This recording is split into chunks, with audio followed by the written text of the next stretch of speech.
Jesús no fue a su casa y sanó al hijo. Jesús lo sanó a larga distancia. ¿Por qué? Porque este tiene mucho que ver con usted. Acompáñenos y escuche este mensaje. Jesús, la respuesta de Dios a la duda del hombre. Jesús no vino a realizar milagros, Él vino a salvar almas. Y lo que necesitamos hacer es ir más allá de los milagros y llegar a Jesús. Lo he dicho siempre, yo creo en los milagros, pero no confío en los milagros. Confío en Jesús. Y ahora vamos a estudiar cuando Jesús sanó el hijo de un noble. Este hombre tenía dificultad en creer en Jesús. No solo es Jesús la respuesta de Dios a las desilusiones del hombre. Jesús es la respuesta de Dios a la duda del hombre. ¿Lo ha entendido? Repítalo en su mente. Jesús es la respuesta de Dios a la duda del hombre. Todos tenemos dificultades con la duda. Lo que necesitamos es una fe fuerte. La duda ve los obstáculos. La fe ve el camino.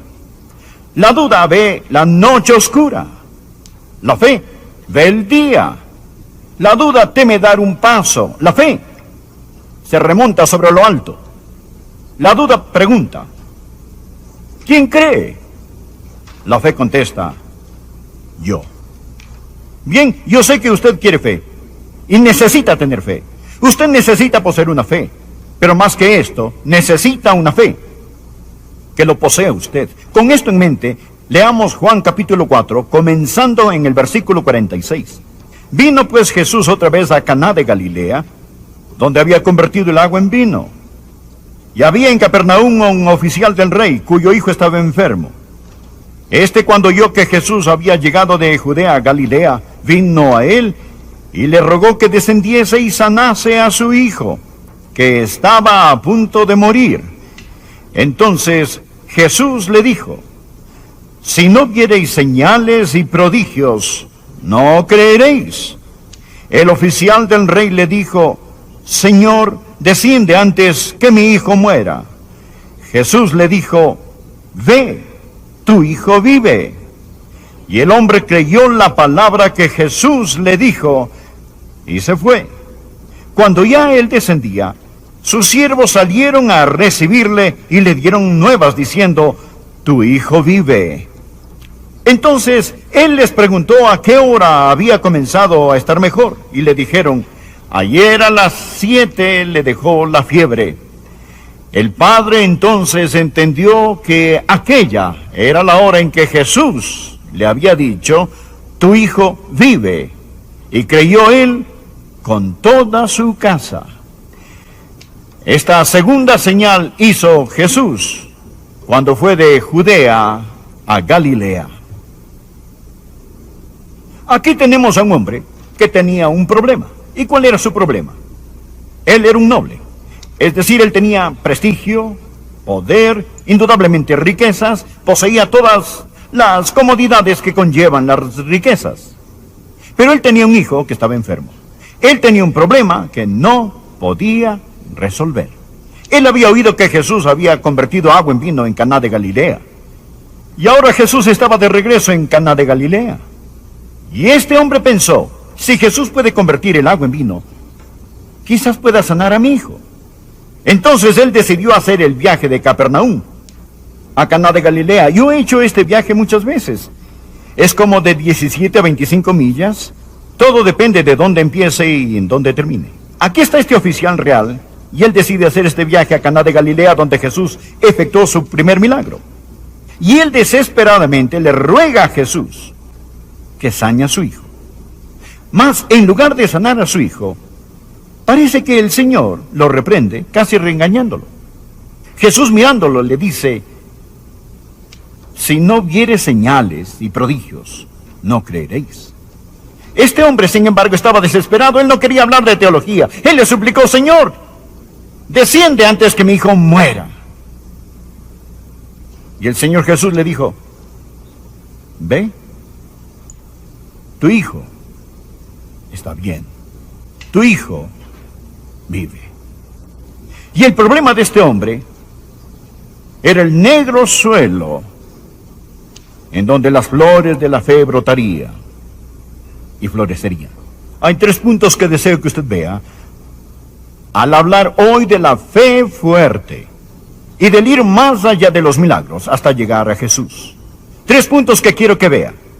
Primero, quiero que estudiemos los obstáculos de la fe fuerte. Segundo, estudiaremos la operación de la fe fuerte. Y tercero, quiero que veamos el objetivo de la fe fuerte. Este hombre tenía algunos obstáculos en su vida. ¿Y cuáles eran estos? El obstáculo número 1 de la fe fuerte es una fe prestada. Ahora escuche, escríbanlo si está tomando notas. Una fe prestada. Todo lo que este hombre tenía de Jesús era lo que había oído.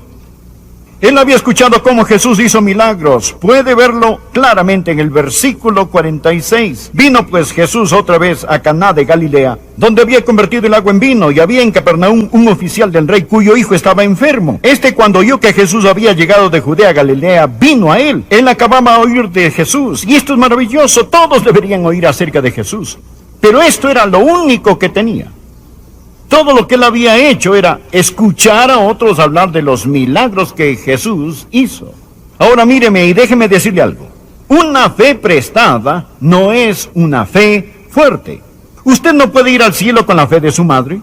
Usted no puede ir al cielo con la fe de su pastor, la de su vecino o la de alguna otra persona. Usted puede oír acerca de Jesús y lo que él ha hecho por otros, pero esto no es la fe fuerte. Esto es fe prestada. Jesús preguntó a los discípulos, ¿quién dicen los hombres que soy yo? Ellos le respondieron lo que la gente decía o creía que él era. Entonces Jesús les hizo la pregunta pertinente. ¿Y vosotros quién decís que soy? Deseo hacerle a usted una pregunta. ¿Sabe acerca de Jesús? ¿O conoce usted a Jesús? Amigo, ¿es su fe propia o es su fe prestada? Aquí está otro obstáculo de la fe fuerte. No solo la fe prestada, mas quiero que note que él poseía una fe que demanda señales. Una fe que demanda señal. Leamos versículo 48. Entonces Jesús le dijo, si no viereis señales y prodigios, no creeréis. Jesús no estaba aprobando su actitud cuando él le dijo esto. Jesús le estaba reprendiendo cuando lo dijo. Jesús también dijo en otro lugar, escuche, la generación mala y adúltera demanda señal. Esta gente le exigía, deseamos ver de ti señal, y así creeremos. Aun cuando Jesucristo estaba en la cruz, le dijeron, desciende ahora de la cruz, y creeremos en ti. Está en esta categoría. Es del tipo de personas que dicen, si Dios hace un milagro que yo pueda ver, un milagro con fortaleza industrial, verídico, entonces yo creeré, porque el ver es creer. No, no lo es. El ver es el ver y el creer es creer. Y mucha gente tiene la idea de que si Dios realiza una señal, entonces todo estará bien. Escuche atentamente, voy a bajar la velocidad aquí. ¿Qué hay de malo en pedir señales y milagros? ¿Qué hay de malo en querer señales y prodigios? Usted va a oír más acerca de grandes señales y prodigios al acercarnos al fin de esta era. No hay nada de malo con las señales y los prodigios. Jesús los hizo. Pero, ¿qué hay de malo con demandar señales y prodigios? Número 1. Esto deshonra a Dios. Le dice a Dios, yo no puedo creer en tu palabra. Tienes que probarme que eres Dios. Suponga que usted le diga a su hijo, hijo, yo voy a poner $100 en una cuenta bancaria para ti. De hecho, hijo, ya lo comencé para que cuando tú tengas tu licencia, puedas comprarte tu carro propio. Y este es el primer depósito. Puse $100 en el banco para ti. Ahora, suponga que su hijo le conteste, papá, eso es maravilloso, pero papá, ¿cómo puedo estar seguro que tú pusiste $100 en el banco para mí? Bien, te lo acabo de decir, hijo. Bueno, papá, muchas gracias, pero ¿podrías mostrarme el recibo de depósito? Quiero decir, papá, ¿me lo puedes comprobar? ¿Puede ver lo que es esto? Ve el insulto. Tu palabra no es suficiente. Necesito alguna señal o prueba de que eres un Dios que cumples tu palabra. Tomás, Lo llamamos Tomás el discípulo incrédulo. Los otros discípulos creyeron en Jesús y la resurrección. Tomás dijo, si no viere la señal en sus manos y la herida en su costado, no creeré. Y cuando Tomás las vio, y Jesús le dijo, muy bien Tomás, aquí están. Tomás respondió, puesto de rodillas, y con razón debía hacerlo. Él dijo, Señor, creo, Señor mío y Dios mío. Pero Jesús le contestó a Tomás, tal vez desea anotarlo en el margen de su Biblia. Juan capítulo 20, versículo 29 y siguientes. Jesús le dijo, Tomás, porque me has visto, creíste. Bienaventurados los que no vieron y creyeron. Permítame decirle lo que es la fe. La fe no es tanto el recibir de Dios las cosas que usted quiere, como el aceptar de Dios las cosas que Él le ofrece. Dígalo. Lo repetiré nuevamente. La fe no es tanto el recibir de Dios las cosas que usted quiere, como el aceptar de Dios las cosas que Él le ofrece. Esta es la razón por la que esta... ¿Cuál es la palabra que busco? Necedad. Eso es. Buena palabra griega. Esta necedad de nombrarlo y reclamarlo. No puede reclamarlo hasta que Él lo nombre. Hasta que Él lo nombre. La fe no es darle órdenes a Dios. Es oír a Dios, creer en Dios y obedecer lo que Dios dice. Este oficial del rey estaba acostumbrado a dar órdenes. Él tenía siervos aquí y allá. Señor, desciende antes que mi hijo muera. Jesús le dijo, no, ve tú. Esta es la fe débil. Esta es la fe prestada. Es la fe que demanda señales. Es una fe egoísta y caprichosa. Quizás es mejor tener esta que no tener fe del todo, pero no es fe fuerte. Ahora este hombre va a pasar por una metamorfosis. Algo le va a suceder a este hombre y él va a llegar a tener la fe fuerte. Él va a ir más allá de los milagros y llegará hasta Jesús. Bien, ¿cuál es la fe fuerte? Quiero que vea el cambio dramático y radical que toma lugar. Comenzando en el versículo 49, el oficial del rey le dijo, Señor, desciende antes que mi hijo muera. Jesús le dijo, ve, tu hijo vive. Y el hombre creyó la palabra. Subráyelo. Póngale una estrella al lado. Por favor, abra su Biblia, léalo. Le voy a decir, amigo, lo que es la fe fuerte. Fe fuerte, número 1, es, usted debe oír la palabra. Mire el versículo 50, Jesús le dijo a él, usted debe escuchar su palabra. La Biblia dice en Romanos 10, versículo 14, ¿cómo pues invocarán a aquel en el cual no han creído? ¿Y cómo creerán en aquel de quien no han oído? ¿Y cómo irán sin haber quien les predique? Y ahora leamos Romanos 10, versículo 17. Así que la fe es por el oír y el oír por la palabra de Dios. Para que usted pueda tener fe, usted debe saber porque la fe es una respuesta a la palabra de Dios. Jesús le dijo algo al oficial y él escuchó la palabra. Romanos 10, 17. Así que la fe es por el oír y el oír por la palabra de Dios. Esta es la razón por la que tenemos este púlpito y esta iglesia y por qué predicamos, para que la gente pueda oír la palabra de Dios. ¿Lo comprende usted? Si quiere que la gente crea, usted debe darles algo en qué creer. Y usted debe darles la palabra de Dios. ¿Cuál es el primer paso de la fe? Número 1, usted oye la palabra de Dios. Número 2, usted debe creer en la palabra de Dios. Por favor, lean nuevamente el versículo 50. Y el hombre creyó la palabra. El oír no es suficiente. Hay algunos sentados aquí ante mí hoy que están oyendo, pero aún no han creído. Usted debe oír, es muy importante. ¿Y cómo creerán en aquel de quien no han oído? ¿Y cómo oirán sin que les prediquen? Es bueno. Pero mire, debe oír la palabra de Dios. Número 2, debe creer en la palabra de Dios y puede hacerlo si realmente lo desea. Número 3, usted debe obedecer la palabra de Dios. Leamos por favor del versículo 50 en adelante. Jesús le dijo, ve, tu hijo vive, y el hombre creyó la palabra que Jesús le dijo y se fue. Cuando él descendía, sus siervos salieron a recibirle. Él está haciendo exactamente lo que Jesús dijo. Jesús le dijo, ve, y él fue. Si él no hubiese creído, se hubiera quedado allí demandando a Jesús una señal, molestando a Jesús, pidiendo a Jesús que lo hiciera. Pero está claro, la fe se muestra con la obediencia.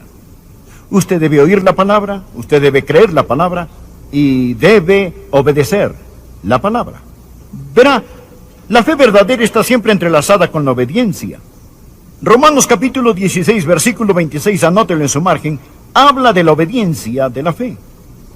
Y Santiago dice esto, Santiago 2, versículo 26, porque como el cuerpo sin espíritu está muerto, así también la fe, sin obras, está muerta. La fe sin obras está muerta. El sentarse en la iglesia, afirmando con su cabeza, tomando notas, no es fe. Usted debe oír la palabra, usted debe creer la palabra, debe obedecer la palabra. Ahora, por último, me quedan solo un par de minutos para darles el último punto. Desearía tener más tiempo. Hablamos de los obstáculos de la fe fuerte y posteriormente hablamos de la operación de la fe fuerte. Ahora, permítame hablarles sobre el objetivo de la fe fuerte. Lea el último versículo de este bello capítulo. La Biblia dice, el padre entonces entendió que aquella era la hora en que Jesús le había dicho, tu hijo vive, y creyó él con toda su casa. Espere un minuto, Adrián. Usted dijo que él ya había creído. Mire por favor el versículo 50, la Biblia dice, y el hombre creyó. Pero ahora usted continúa con el versículo 53 y dice, y creyó él. Bueno, ¿cuándo creyó él? ¿De qué está hablando el versículo 53? Ahora el hombre no está creyendo en la sanidad física. Él está creyendo en la salvación. Ahora él no está creyendo en un milagro, sino en el Mesías. Ahora él ha ido más allá del milagro y ha llegado a Jesús. Es por qué de los milagros. Para que él pudiera creer en el Señor Jesús. Lo puedo ver regresar a su casa y sacar las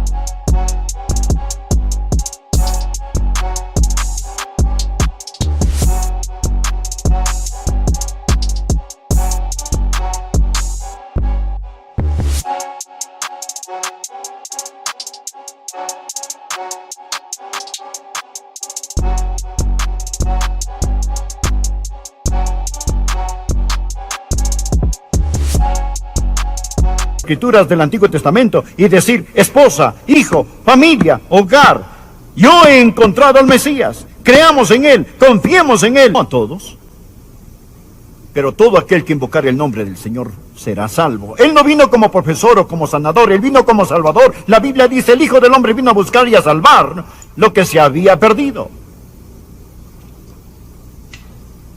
Hablaremos de esto más tarde. Bien, el último punto. Juan dijo que Jesús hizo muchos milagros, pero que estos están escritos para que usted crea que Jesús es el Cristo y para que crea que puede tener vida eterna por medio de su nombre. Estaba visitando en el hospital y orando por una señora, y al otro lado del pasillo escuché a alguien decir, venga a verme a mí también. Pensé que llamaban a la enfermera y continué después de un rato ahí, venga a verme a mí también. Pregunté, ¿me está hablando a mí? Ella respondió, sí, venga a verme. Entonces crucé el pasillo y allí, en la cama de ese hospital, yacía una preciosa dama. Su pelo blanco, puedo verlo ahora mismo, esparcido sobre la almohada. Su rostro mostraba dolor. Su corazón estaba desesperado. Usted podía observar en su cara que ella tenía muy poco tiempo de vida. Tenía ese color de la muerte, un gris pálido. El olor de la muerte estaba en su habitación. Ella dijo, no estoy lista para ver a Dios. Señor, ¿me podría ayudar? Le respondí, sí, señora. Y le hablé acerca del Jesús del cual le estoy predicando esta mañana. Y le dije, si cree en Él, Él la salvará. Y ella dijo, ¿me podría ayudar? Contesté con gusto. Y le pedí, ore así después de mí. Amado Dios. Ella repitió, amado Dios, yo sé que tú me amas. Yo sé que tú me amas. Sé que tú quieres salvarme. Sé que tú quieres salvarme. Jesús, gracias por pagar por mis pecados con tu sangre. Jesús, gracias por pagar por mis pecados con tu sangre. Jesús, creo que Dios te resucitó de entre los muertos. Jesús, creo que Dios te resucitó de entre los muertos. Abre mi corazón, abre mi corazón. Te recibo ahora como mi Señor y Salvador. Te recibo ahora como mi Señor y Salvador. Gracias por salvarme. Gracias por salvarme. Amén. Amén. Al abrir mis ojos, esperaba ver paz en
su rostro, pero vi tortura en su mirada y en su cara.